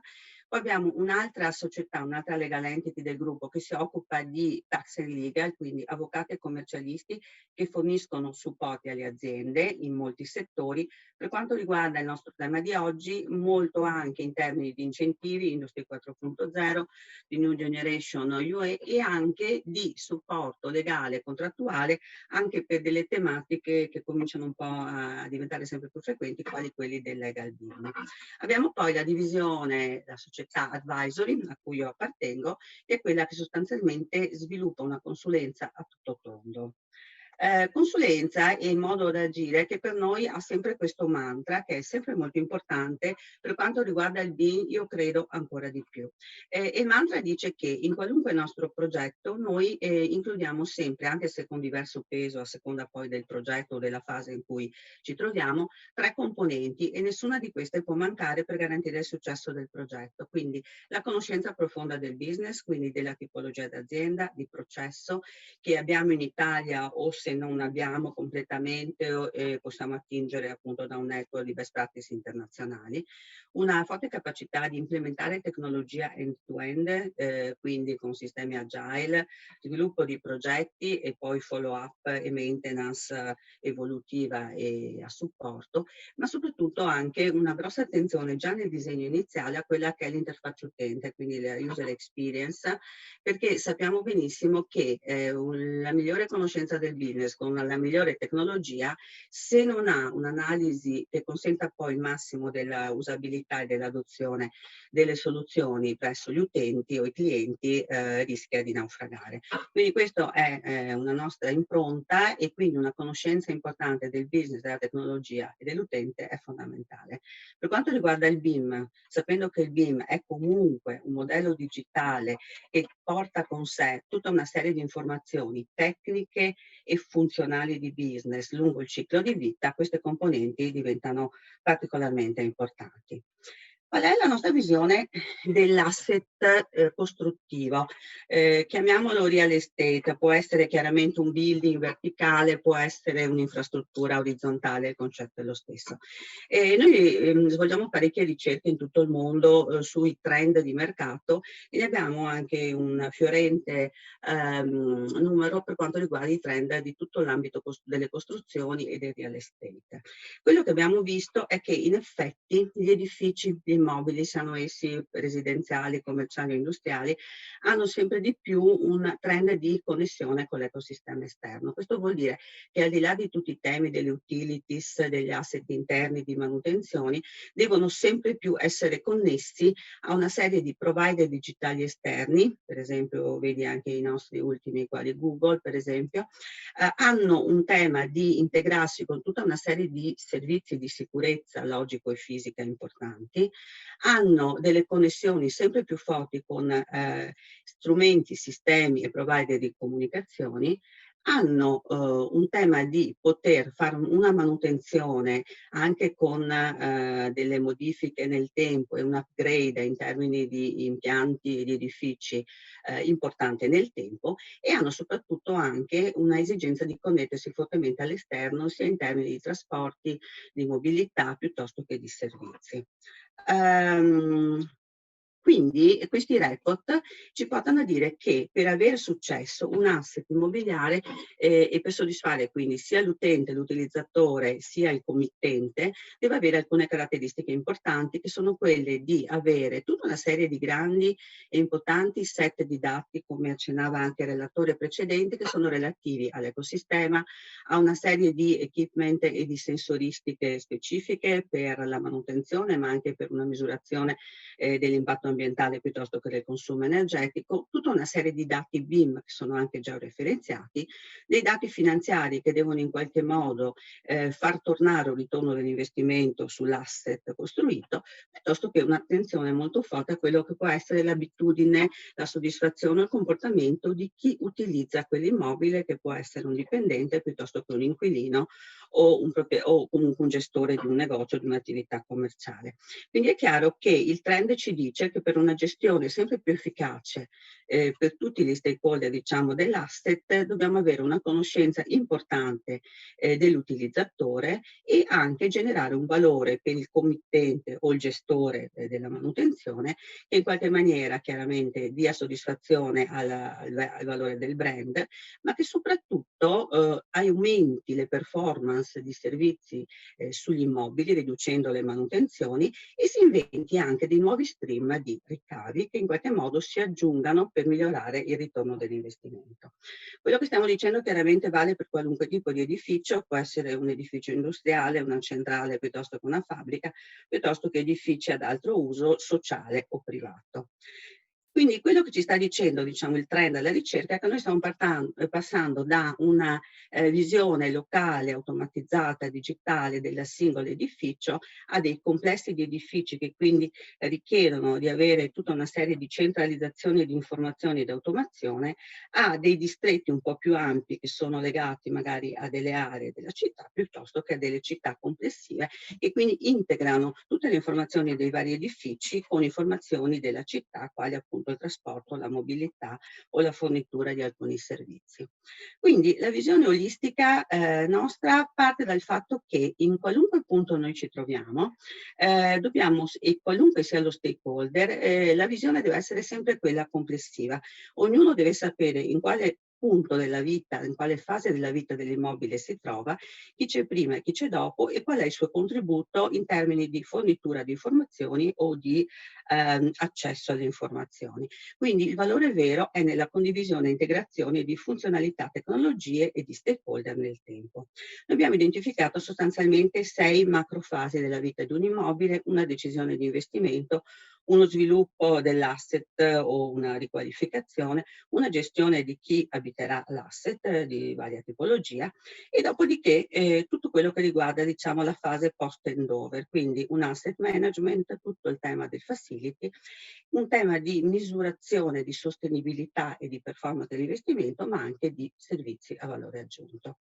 Dal nostro punto di vista, quindi, tutte queste attività che abbiamo visto, che coinvolgono diversi stakeholder, hanno una declinazione che può impattare una fase più finanziaria di valutazione, piuttosto che una fase costruttiva di cantiere, piuttosto che un tema di gestione degli inquilini, dei canoni, degli affitti, anche secondo normative importanti quali quelle degli FRS 16, e dopo l'handover tutto un tema di gestione degli asset con stream di manutenzione chiaramente ordinaria, straordinaria, in emergenza o evolutiva, e la gestione di tutti i fornitori, un tema di facility, quindi di spazi, in una logica di space as a service, quindi una gestione degli spazi efficiente ma anche flessibile, e poi proprio un tema di capire quali sono i possibili servizi a valore. È chiaro è che nel momento in cui noi abbiamo un'unica diciamo sorgente, no? La chiamano single source of truth, un'unica sorgente di verità, un unico punto, che è quello del nostro diciamo environment BIM e dei suoi data environment dedicati, noi tutte queste informazioni le possiamo far circolare, e quindi vuol dire che un'informazione che viene ricevuta da chi gestisce l'inquilino e che magari va a mappare alcune sue abitudini o preferenze, può assolutamente essere utilizzata poi da chi dovrà occuparsi di facility piuttosto che di nuovi servizi da offrire. Quindi solo una visione integrata e chiaramente resa possibile da una condivisione anche tecnologica può dare veramente valore all'asset, sia in termini di capex, quindi di investimento, una tantum in conto capitale, sia in tutti quelli che sono i costi ricorrenti, che sono molto impattati, che arrivano dopo l'handover.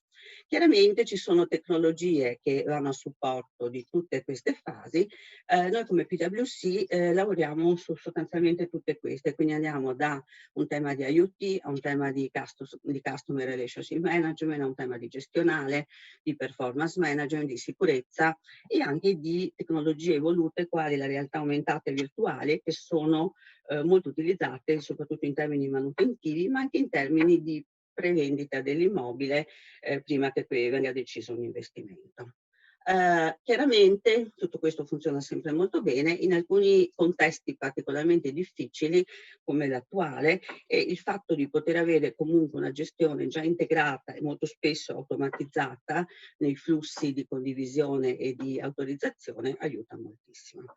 Chiaro che non è facile per un'azienda capire come muoversi, soprattutto per un'azienda che decide di partire col BIM e non è necessariamente solo un'azienda di costruzioni o di progettazione, ma magari è un'azienda che ha vari immobili o deve costruire degli immobili o deve manutenerli e quindi ha bisogno di capire cosa deve mettere in atto per poterli gestire al meglio.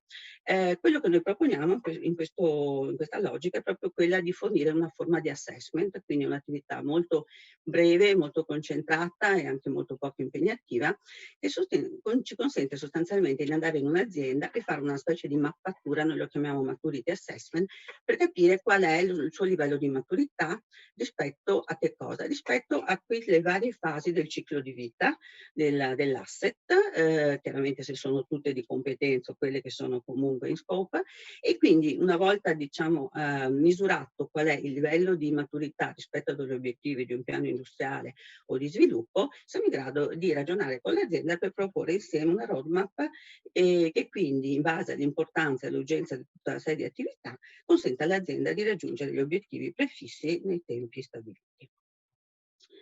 Perché il BIM?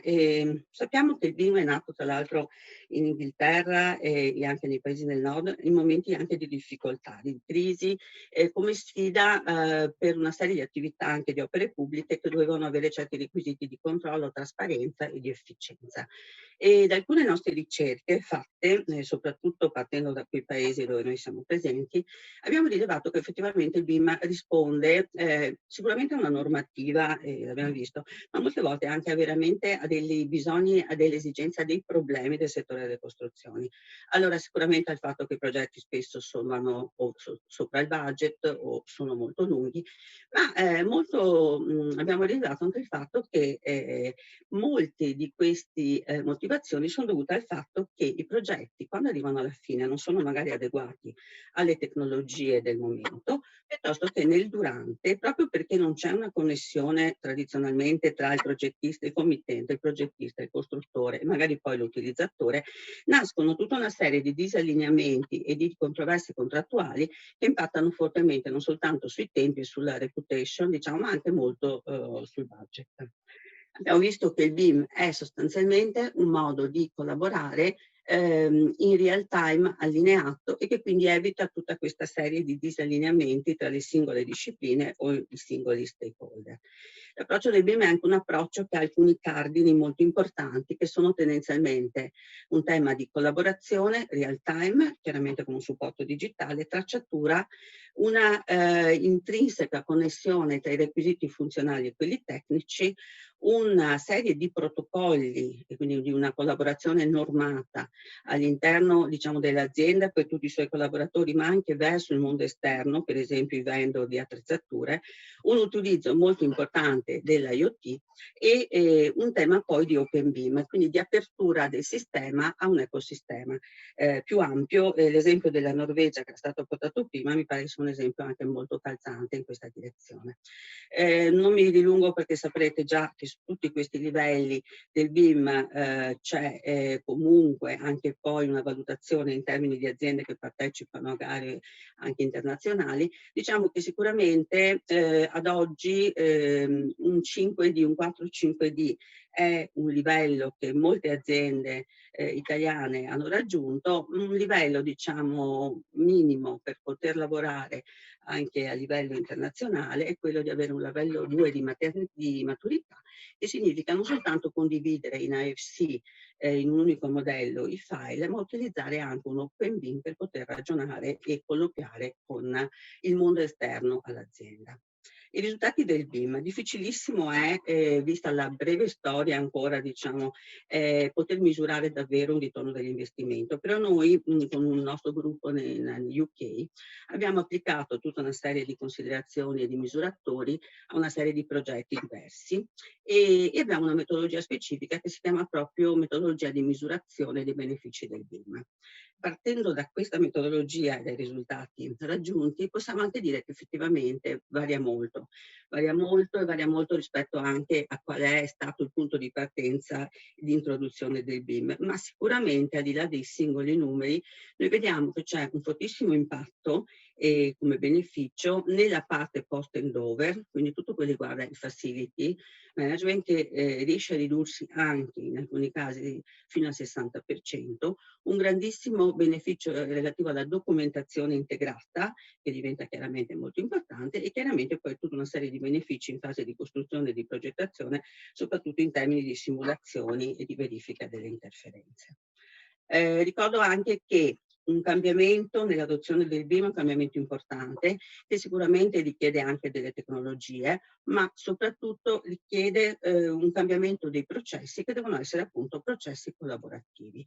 Quindi è anche chiaro che nell'avvio le persone dell'azienda dovranno essere molto sensibilizzate a una modalità diversa di processo che poi troverà chiaramente un supporto tecnologico. I servizi che noi diamo sono appunto in questa logica, quindi noi offriamo servizi di supporto nella scrittura di capitolati o di redazione di offerte anche per enti pubblici, siamo in grado di disegnare dei processi end-to-end e di supportare il cliente anche nella valutazione di alcune tecnologie. Riusciamo a realizzare e implementare soluzioni end-to-end integrando diversi software, lo vedremo poi, possiamo formare le risorse, ma soprattutto dopo l'handover siamo in grado sostanzialmente di poter supportare il cliente in tutto quello che è il modello di valutazione di miglioramento nella gestione lungo il ciclo di vita successivo dell'immobile. Come strumenti ne abbiamo molti, noi integriamo sostanzialmente moltissimi software e molte piattaforme, anche perché tendenzialmente come società non siamo un vendor e quindi lavoriamo in vari contesti e con varie tecnologie. Quindi diciamo che sicuramente interfacciamo tutti quelli che sono i provider tecnologici, abbiamo anche una serie di soluzioni legate all'interno degli spazi piuttosto che dei cantieri, anche con dei wearable integrati. Siamo in grado di partire, cominciando a ragionare sul BIM, quando un asset magari non è idealmente da costruire, ma c'è già, ma va comunque in qualche modo modificato, manutenuto o sostanzialmente rifatto, non soltanto utilizzando tecnologie tipo i laser scanner, ma abbiamo anche una tecnologia molto particolare che consente di acquisire una serie di informazioni con una buona precisione anche utilizzando delle app molto specifiche. Per quanto riguarda le tecnologie, sappiamo e lavoriamo con clienti che utilizzano molti degli strumenti che ha citato anche il relatore precedente in termini di tool, di piattaforme federate, di ambienti.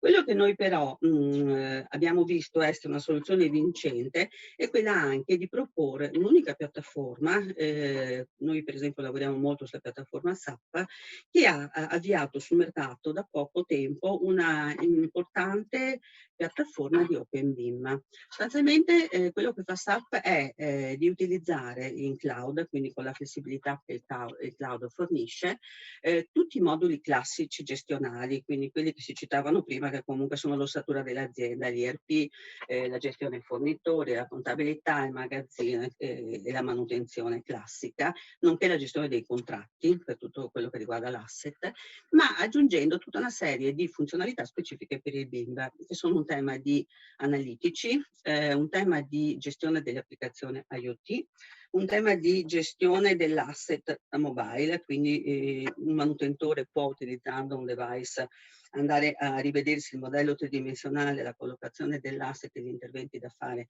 muovendosi, un tema di network, di progetto intelligente, di condivisione di tutto quello che dicevamo prima, essere common data environment tra i vari stakeholder del progetto e della costruzione, e poi un tema di asset intelligent network, quindi la possibilità di avere una gestione dell'asset per tutte le tematiche manutentive condivisa anche con il manutentore. Quindi che cosa fa SAP? Sostanzialmente non si occupa assolutamente di progettare, ma ha un modulo che importa i maggiori e più diffusi formati per le varie discipline, siano esse di tipo, diciamo, architettonico piuttosto che strutturale o altro, le importa, le inserisce in questo ambiente CDE di SAP e consente poi una gestione integrata con la contabilità di tutto quello che è l'attività di manutenzione, chiaramente mantenendo il collegamento con il modello digitale BIM. Ultima slide, vi do solo un esempio. Questo vi ricordo anche che noi abbiamo applicato e stiamo applicando tutte queste metodologie anche a una nostra nuova sede, forse ne avrete sentito parlare, che è la torre che è comparsa più volte, ma che vi riporto qui. È la nostra nuova sede di Milano, dove ci siamo trasferiti da pochissimi giorni e che è in City Life. È una torre molto tecnologica, saremo 3.000 persone, è stata costruita in BIM, ovviamente non da noi, e noi adesso l'abbiamo ereditata per viverci per 15 anni abitandola come uffici. Cosa abbiamo fatto? Abbiamo deciso di gestirla in questo modo. Quindi abbiamo importato tutta una serie di dati in un livello di LOD che ci ha dato il costruttore, li abbiamo integrati con tutta una serie di informazioni, sempre nei sistemi di authoring attivi che sono poi Revit, Tekla e Solibri, tutta una serie di informazioni legate poi alla manutenzione e a una serie di caratteristiche energetiche e di sostenibilità, li abbiamo importati nell'ambiente SAP, al quale possono accedere da un lato tutti i nostri colleghi interni, che sono quelli che devono gestire come gestore le attività in termini di sicurezza, di sostenibilità, piuttosto che di acquisti, di facility manager o di space manager.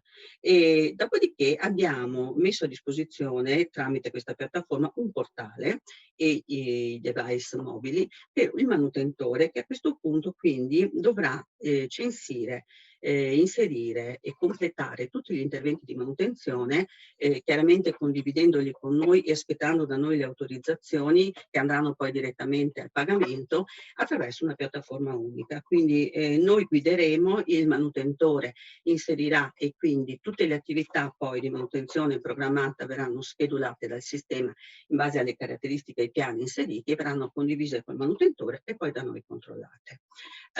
Qualunque poi altra ulteriore modifica dovesse nel tempo emergere rispetto al modello, spostare una parete, cambiare un condizionatore, eccetera, il manutentore dovrà comunque, o chi effettuerà la modifica, riportarla nel modello, che ritornerà a essere arricchito con informazioni di manutenzione ed essere quindi gestito da noi in modo da avere sempre un perfetto allineamento tra il modello e l'esistente. Questo sistema integrerà anche dall'esterno tutta una serie di altre informazioni legate alla mobilità, che vi dicevo prima, e a tutta una serie di segnalazioni che anche quindi potranno pervenire da un dipendente che arriva nell'edificio, si accorge che c'è una finestra rotta piuttosto che una lampadina che non funziona e utilizzando sistemi come ServiceNow, che utilizza per altri motivi, potrà segnalare automaticamente e avviare un intervento manutentivo. Questo per dare l'idea che soltanto in un ciclo completamente integrato c'è un vero beneficio del BIM sempre. Nell'ambito poi di tutto quello che è dopo l'endove nella manutenzione, che impatta spesso in maniera molto importante e che ricorre negli anni, ancora a maggior ragione. Io qui mi fermo, sono disponibile poi per qualunque chiarimento o informazione. Grazie. Grazie ancora Giusy e grazie anche a Federico, a Piero e a Lorenzo, sia per la passione che hanno trasferito, diciamo, nei loro interventi, sia perché, come diceva Sant'Agostino, se le parole spiegano, gli esempi trascinano, e nei vostri interventi avete veramente arricchito di esempi e quindi di chiarezza questo percorso del Bim Bam Boom, che non è proprio così semplice da capire, vivere e sentire, anche se poi i risultati ci sono. Ci stiamo avviando verso la conclusione, ancora qualche minuto perché c'è una domanda che è stata posta per l'ingegner Petrucco e poi c'è la Valentina Piuma che ha chiesto di fare un breve intervento. Prima però desideravo darvi due comunicazioni di servizio. Innanzitutto io più e più volte negli eventi precedenti avevo anticipato questo percorso formativo dedicato alla figura del BIM Coordinator, Cantiere 4.0, il P4FVG è pronto, è già pronto da parecchi mesi, però causa il Covid siamo sempre stati costretti a procrastinare, diciamo, la partenza di questo percorso formativo. Un percorso formativo che desidero sottolineare sarà di altissimo livello, sarà fra l'altro gratuito, piccolo dettaglio di non poca importanza, e di circa 92-96 ore, ma soprattutto è la prima esperienza italiana dove la teoria sarà sporcata dalla pratica, in quanto i corsisti avranno poi anche la possibilità di andare nel cantiere attrezzato ad hoc nella scuola edile di Trieste, proprio per capire un attimino quanto la loro progettazione possa aver recepito le indicazioni, diciamo, di cantiere. A me verrebbe da dire che a febbraio-marzo potremmo partire, però in sostanza non dipende da noi, dipende dai prossimi DPCM che verranno emanati. Seconda informazione di servizio è che siete tutti invitati, comunque riceverete anche la comunicazione se continuerete a seguirci su P4FVG e su Cantiere 4.0 oltre, al LICOF o LICOF che si terrà il 26 novembre.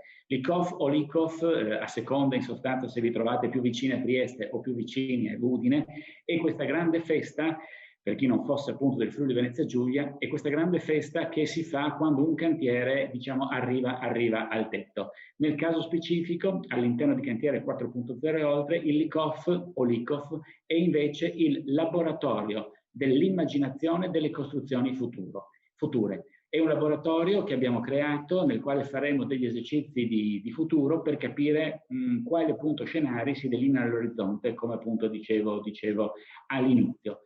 Perché se il futuro non esiste, è lì che andremo a vivere, e quindi se lo anticipiamo forse è meglio. Quindi a questo punto io darei la parola all'ingegner Petrucco, se è ancora collegato a noi, perché avrei visto la domanda che ti pone appunto l'ingegner Beltrame. Hai visto, Petrucco? Sì, o te la leggo? Stavo guardando. Sì. No, allora, è difficile, sicuramente c'è una propensione, la nostra impresa è sempre stata un'impresa che ha puntato sugli aspetti specialistici. Credo che serva convinzione per fare questa cosa, perché non è scontata, cioè secondo me se noi non fossimo, io, mio fratello, non fossimo stati fortemente convinti, sarebbe difficile coinvolgere anche le altre persone. Non sono convinto che sia però dal punto di vista poi generale legato al tipo di attività dell'impresa. Io credo che la digitalizzazione sia un'esigenza di tutte le organizzazioni e di tutte le imprese nel particolare, quindi può essere più facile la prima fase, no? Il primo step di sensibilizzazione, perché per esempio la presenza importante delle attrezzature delle macchine sicuramente magari può dare una spinta. E circa quanti esempi mi hanno ispirato? No, direi che non per fare il presuntuoso, ma è un percorso così che ci siamo fatti da soli, sbagliando molto, cambiando più volte idee. Adesso un 3-4 punti, secondo me, salvo smentirmi fra un po' di tempo, sono chiari, cioè penso che la pretesa iniziale di avere un unico grande programma, un unico grande fratello centralizzato che mi facesse tutto non sia giusta. Penso che dobbiamo, soprattutto noi imprese piccole e medie, pensare a un sistema multipolare, multistellare, che sia in grado di mettere in contatto e in relazione i dati e le informazioni che provengono da una moltitudine di software. Io poi, facendo l'impresa specializzata, su questo mi sono definitivamente rassegnato, perché tutti i produttori di macchine hanno dei loro software sorgenti, e quindi anche se sarò così bravo da fare il grande fratello informatico unico, questo pezzo mi mancherà sempre. Allora ci ho rinunciato dall'inizio e preferisco invece spingermi a trovare un modo di gestire questi dati. E l'altra cosa è che bisogna lavorare con i giovani, se no queste robe qua non funzionano. Bene, grazie. Ringrazio tutti i partecipanti, perché abbiamo splafonato un po', ma siete rimasti quasi tutti ancora in collegamento. Grazie a tutti e buon proseguimento di giornata.